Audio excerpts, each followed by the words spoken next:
nga guys, nag-withdraw ko dito sa Dell app. Quick live withdrawal lang po, no? Nag-withdraw ko ng 190 ng 9:22 AM. 1 minute lang pumasok na siya sa aking GCash. You have received 190 of GCash from. So, paying na paying po to si Dell app and gayon lang po ito nag-launch guys.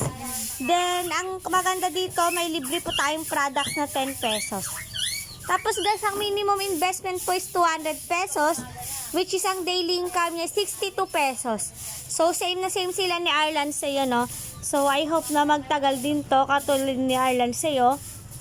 Kasi sa Ireland sa'yo, wala na siya ngayon, close na.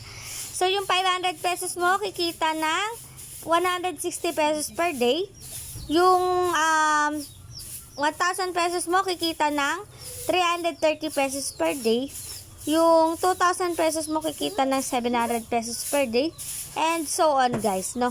So, yun guys, ilalagay ko na lang po sa pinned comment section ko yung aking link. Kung gusto nyo po mag-invest, mag-register lang po kayo sa aking link na nakapin. So, yun lang guys, invest what you can afford to lose lang guys. And please subscribe to my channel for more videos and for more updates. And thank you for watching. Bye-bye!